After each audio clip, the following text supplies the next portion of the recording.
This is the Transportation TV News Update. I'm Tony Dorsey reporting. On Saturday, May 23rd, Congress passed a 2-month extension of funding for federal highway and transit projects. The move, while critical, fails to address long-term funding for highway and transit projects. Disappointed and frustrated is how AASHTO Executive Director Bud Wright described his membership, which is made up of transportation departments in all 50 states, the District of Columbia, and Puerto Rico. Wright said the 2-month extension is a reflection of the inability of Congress to fund a long-term surface transportation bill, and millions of dollars that should be flowing into communities, creating jobs, and paying for projects to improve safety and mobility aren't being funded because state DOTs can't count on federal funds to be there. At this time of year, states typically ramp up the number of transportation projects, but not this year. Because of this pending doom, and it continues to happen, we've had to build up our cash reserves. And the only way I can build up cash reserves is to not put cash out, which means we had to postpone projects. So I've postponed about $400 million worth of projects in the last 6 months. And I've kept that money in our reserve, so if we only get back what goes into the trust fund, as an example, then I've got enough cash to finish paying at least for these jobs, but there'll be no new starts. Fewer starts mean major projects to improve safety, reduce traffic congestion, or replace worn-out bridges are on hold indefinitely. And Tennessee is not alone.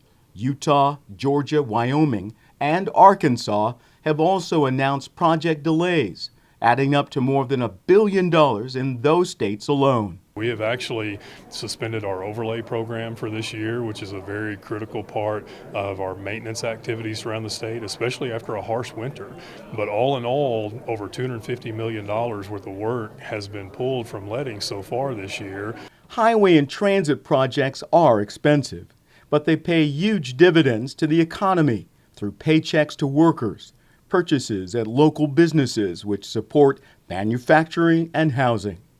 Speaking at the AASHTO Spring Meeting in Cheyenne, May 15th, Wyoming Republican Governor Matt Mead said supporting transportation investment is fiscally conservative. In 2013, with the governor's support, the legislature approved and Mead signed into law a 10 cents a gallon increase in the state's motor fuel tax. And so I believe that taking care of roads is fiscally conservative. I think it's the right thing to do, and that's why we went forward in the way we have in Wyoming. I mean, if I had the ability to deliver a message at the federal level, I would say, listen, nobody wants to pay more.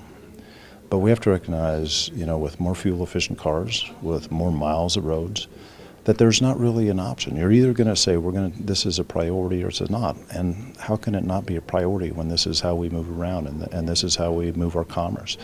And it's not just the money. You need the appropriate amount of money, but you also need the predictability of it. Mm-hmm.